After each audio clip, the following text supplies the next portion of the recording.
What's going on, everybody? It's Steve, here to give you the semifinals of VBL-S Season 4. We've got two great matchups today. We've got the Great British Blastoise versus the Virginia Vikavolts on the screen right now. We also have the New York Ninetales versus the Houston Hawluchas in the other semifinal.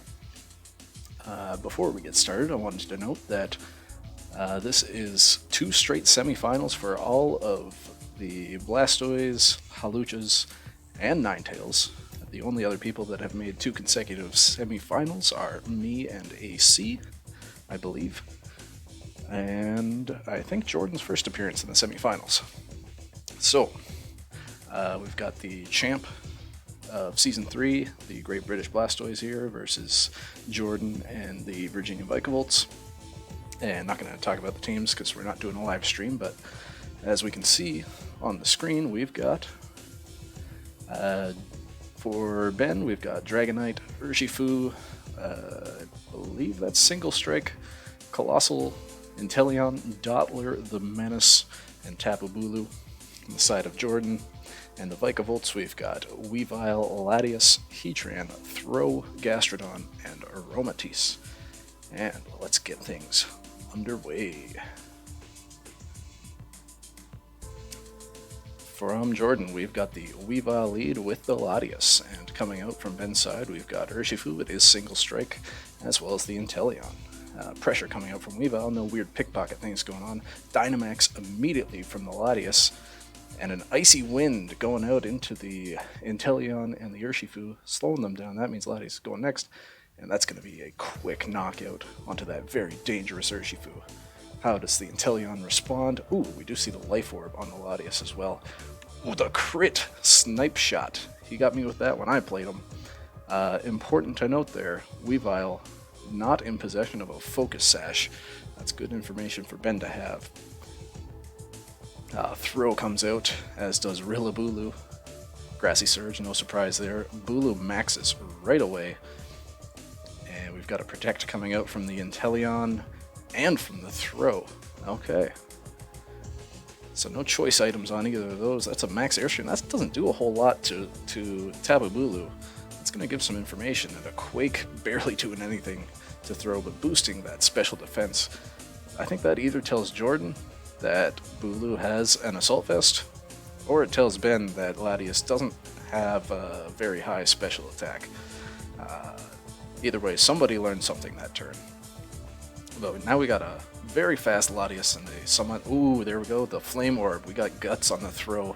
Airstream again into the Bulu. Maybe he's going to try to double up into that. Try to get the KO on the Dynamax this turn. And he is super fast, so he does go next. Doesn't quite get the knockout there on the Bulu. Air Slash, no crit this time. Unlucky for him. And the Max Quake doesn't quite get him. And because of Grassy Terrain going first, he actually won't get the KO there either. That's a huge turn for Jordan. Because now, this Bulu has to max guard, or he's going to die. Which Jordan could read into, but I believe he's quite ahead. I don't think there's any reason to read into it. Maybe Ben reads into that he's not going to read into it. We'll see. And he doesn't go for the max guard, so we got the Thunderbolt onto the Inteleon, not quite taking him out. And the Ice Punch does secure that KO on the Bulu. Let's see if we can get a crit coming here from the Ice Beam Inteleon. He doesn't get it. Latias staying alive. Throw staying alive, and this is actually pretty tanky now with the special defense, and we've got the Dottler, me for Season 5 logo. I agree, buddy. If this thing gets going, it could be a menace. There's a Protect coming from Inteleon. Air Slash, ooh boy, that doesn't do a whole lot from that Life Orb Latias. He does double into it though. Guessing it's heavily invested in that special bulk. And we've got Infestation, that is going to take out the Latias, so we've got a KO here from the Dottler. Obviously with an Eviolite there, taking barely anything from the Life Orb Air Slash, but quite a lot from that Guts Burned Fire Punch. And let's see what Jordan has in the back. The Gastrodon. I believe... Well, Throw's going to be going first. And does Inteleon have anything that can actually hit the Gastrodon? Is the real question. If not, then Gastrodon should be able to clean this up. Yep, Fire Punch into the Dottler. It probably is not carrying Protect. I would imagine it has Recover. He does just opt to kill the Throw, maybe hoping those special defense boosts are enough. And he gets the crit. Gastrodon with the crit to finish things out. And that's game 1. Going to the Virginia Vikavolts. Let's get into game 2. What adjustments will be made? Let's turn that to slow, and let's go. Game 2. Let's see the leads. Ben bringing out the Dragonite and the Colossal. Interesting. Is it finally the time? He has not done it all season. Will he finally bring the G-Max Cole? And we've got Heatran maxing right away. Paused it a little bit too soon. And the Latias. So we've got the Max, and there is the G-Max Colossal. Finally, do we have Surf? Oh, Ally Switch. Is he calling the Max Quake into Heatran? He's got the Surf, so that activates the Weakness Ball. That activates the Steam Engine. We've all seen it a million times. Does he go for the Quake? He doesn't. He calls it.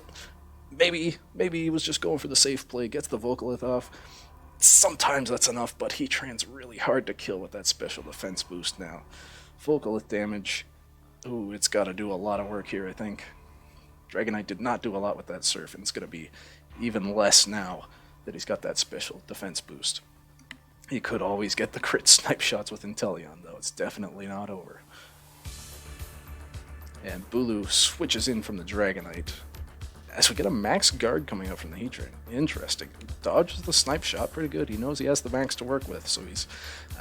Oh, we get the freeze on the Ice Punch! Oh, what a horrible position to be in for Ben. We've got Mind Games to work with now. Does Jordan, knowing he's up a game, play the 90% odds that this Bulu just stays frozen for the rest of the game and focus the other slot? I think it might be a good plan to do that because he's up a game. Those are good odds to play. Vocalith chipping away. We've got the heals coming out from the grassy terrain, so that's actually negating some of that Vocalith. And there's the Protect from the Inteleon, probably reading into what I just said, that he can just focus that slot now. As we keep getting special defense boosts from that Heatran, there's one turn of freeze. You hate to see it, and he is just doubling into that slot. Jordan definitely making, maybe not the smart play, but the calculated one to tilt the opponent from these freezes. How you doing, Poppin' Fresh? There's a snipe shot. If he got that crit, it would have been a different game. The crit the other way! Take that, Inteleon! Still having the freeze. Brick Break into Bulu. That's gonna chip away at him very slowly. I don't know why he went for Brick Break there. Oh, he was doubling into Inteleon again, yeah. Because if he didn't get that crit, Inteleon would have been alive still. A crit there into Heatran would have made quite the difference, but as it is, we've got a frozen Bulu and a Dragonite versus a Guts throw, a double special defense Heatran, and this is a special Dragonite, I believe. It used Surf anyway. Oh no, he's got Superpower. There goes Heatran.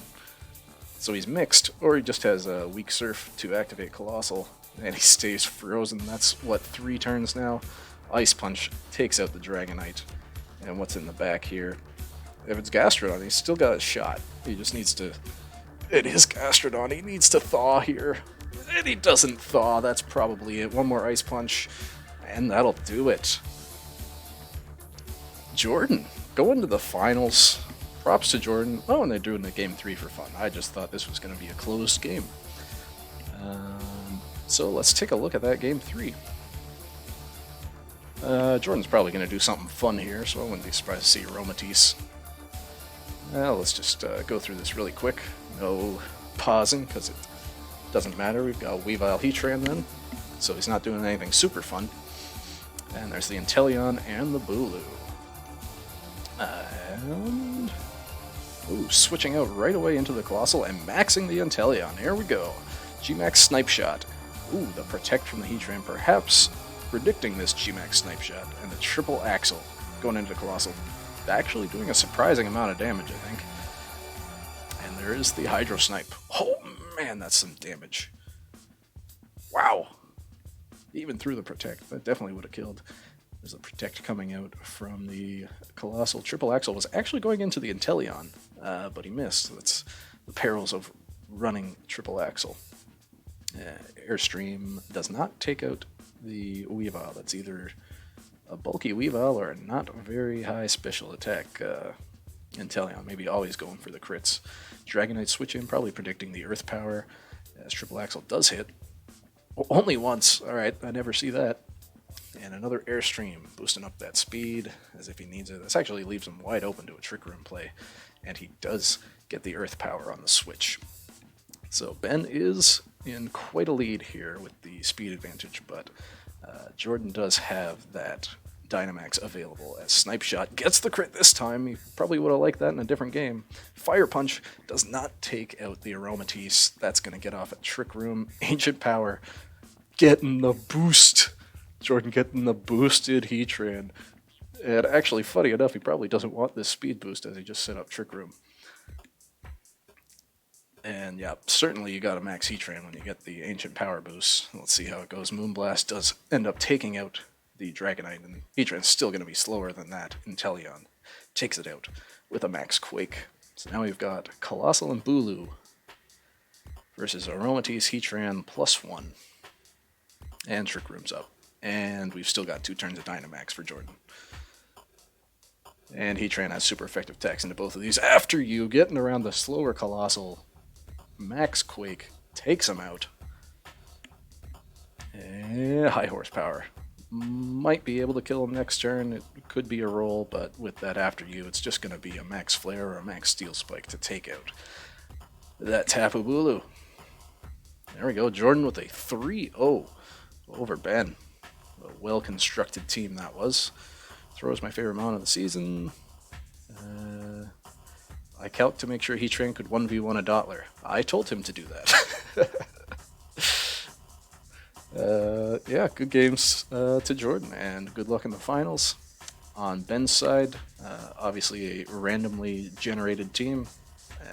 He had much better rolls than I did. He actually had a functioning team. Not surprised to see him go this far. Ben is obviously a very good player. I told Jordan to watch out for Inner Focus Hitmonchan, but clearly that didn't come. And let's get into the second semifinal. Let's switch over here.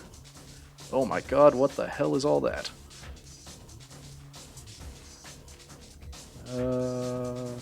There we go.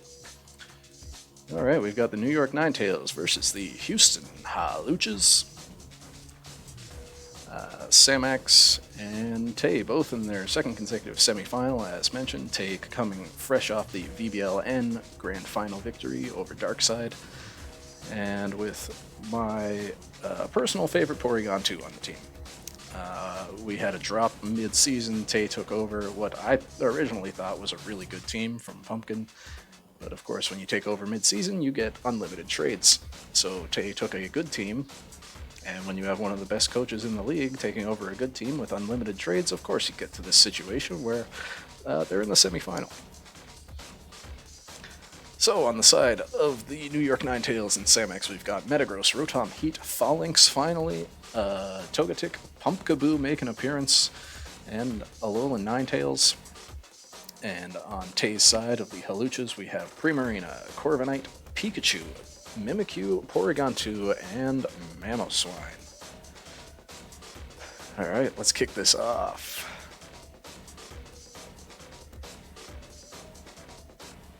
We've got Pikachu plus Corviknight coming in versus the Metagross and the Ninetales. Very interesting. So Ninetales is immediately threatened here by a Fake Out and a Max move, but he just goes right away, maxes that Metagross, and protects the Ninetales.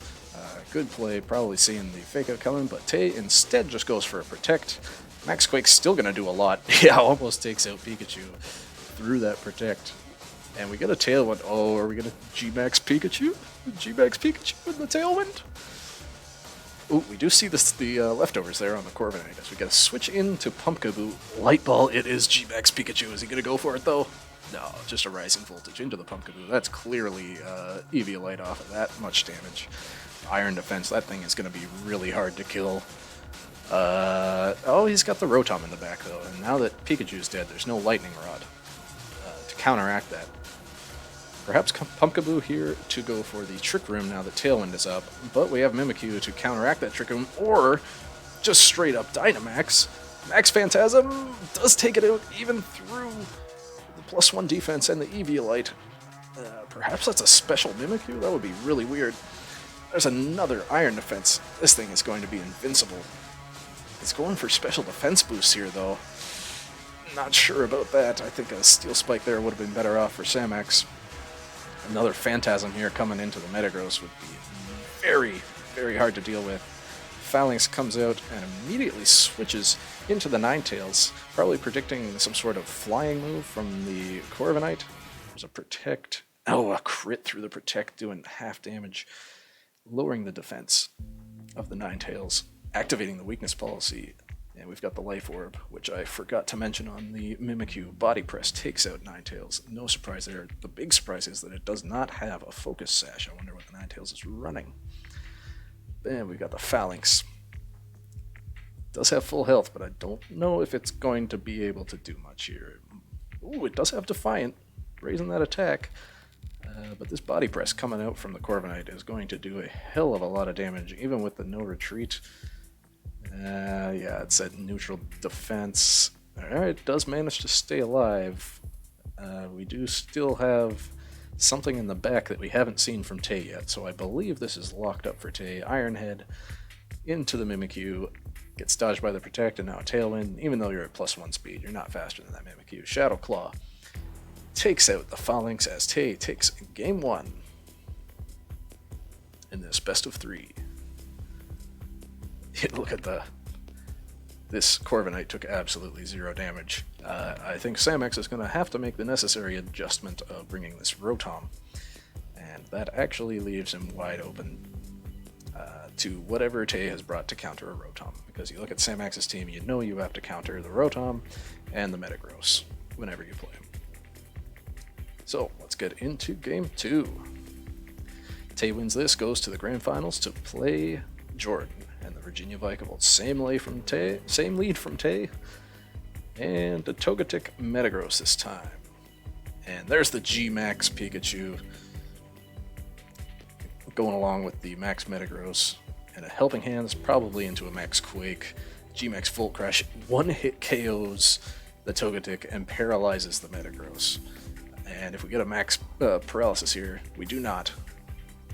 But we do have the paralyzed Metagross. But the Dynamax is over. This is looking a little shakier for Tay. Maybe he wanted to show off a little bit with that G-Max Pikachu. I love to see it, but... Ooh, never mind. Crit! Overheat hits, and it's a one-hit KO onto the Corviknight. That crit was nearly big. But Rotom hitting that overheat. Oh boy, the paralysis. That means Mimikyu keeps that disguise. That could be huge. And Shadow Claw is going to take out the Rotom. I guess Samax not wanting to preserve that now that we see the Primarina in here, and probably assuming it's going to die. Scald can't get the burn because he's already paralyzed. Ooh, we've got a Thunder Punch Metagross. That's a nice tech to bring against that Primarina. As Dynamax ends, we only have a +1 special defense boost, and there's the Phalanx in the back again. Samax really trusting in this Phalanx. Play Rough misses the 90% chance. Iron Head's going to break the disguise, and another follow-up Iron Head from Metagross is probably going... Oh, Meteor Mash, not Iron Head. Interesting. Maybe he needed that damage boost for something. Very surprising bring. I imagine Samax probably had the advantage there, even if that Play Rough missed. Did we see the Phalanx item previously? No, we didn't. So it's also possible this thing has the Focus Sash, since Togetic and Ninetales did not. So even if it hit, he would have had to either crit the Metagross or have Metagross get fully paralyzed one of 2 turns. So I think Samax had the advantage there. Miss, of course, unfortunate, but probably in Samax's favor. As we go to a game 3. Let's see if there's an adjustment. Maybe we don't see the G-Max Pikachu this time. I would imagine we still see the Pikachu to soak up any electric attacks from that Rotom. However, Overheat was a one-hit KO as well. But there is the Pikachu and the Corviknight once again. Ninetales. Perhaps we see what the Ninetales item is as... Wow, straight out into the Rotom and a Protect. I wonder what the plan is there. Okay, Protect, probably expecting a Max Quake again, and a Tailwind from the Corviknight. Francis Bacon. Yeah, that's a good name. Rising Voltage does not do a whole lot to the Ninetales. Body Press, ooh, doesn't finish it off. He really needed that. Really needed that defense boost as we get the Aurora Veil nasty plot. Oh, that's not looking good for Tay. Oh, you better hope he's got the Porygon 2 in the back this time. There's the switch out and the Dynamax. He's got Togetic to redirect away. Ooh, Rising Voltage. Not doing much to that Eviolite, and wow, that's a ballsy Iron Defense in the face of a Rotom. Maybe he just didn't think that Corviknight had any value left in this game. But we've got a +2 special attack Rotom, and Tailwind is up, so let's see what this Mimikyu can do. Follow Me, obviously coming up from the Togetic. Rising Voltage, 33%. Aurora Veil really putting in work. Probably Phantasm. There it is. Oh my god, it lived! That is a huge live! Is this Flare going into Pikachu, probably? Yep, there's another KO for Rotom. 2 for 2 KOs on this Easy Bake Oven. And we still have 4 alive from Samax's side, and it is, in fact, the Porygon 2. Can my boy pull this back? Helping Hand, he's going to try to take out that Porygon 2. Mimikyu going to finish off the Togetic. Maybe thinking a switch in or Follow Me was coming anyway. Helping Hand, Max Flare +2. KOs! Through the Eviolite, Porygon 2, what are you doing? No! My duck boy. Alright, it's not over though. Whatever item this, we got an Icy Wind that's going to lower the speed. Tailwind is gone, so even though he is -2 defense, he's going to go before the Mimikyu. That's a huge amount of damage. There's no way he's coming back from that. He's going to need like some crazy Shadow Sneak crits here, I think, because Ninetales might just be able to finish this off if he doesn't have Shadow Sneak. Even if he crits Metagross, there's the Protect. I guess he's trying to stall out Aurora Veil for 3 turns. I don't think that's going to happen. Oh, he just dies to Hail. That's pretty funny. Just just giving him the last KO to Ninetales, just to help Samax out. So, great set, and here we go. Samax, Commissioner of the League, versus Jordan and the Virginia Vikavolts. Virginia Vikavolts versus New York Ninetales. That's your grand finals. We're going to have a new champ. Neither of these players have been in the finals before. Get hype! Thanks for watching, guys. Peace.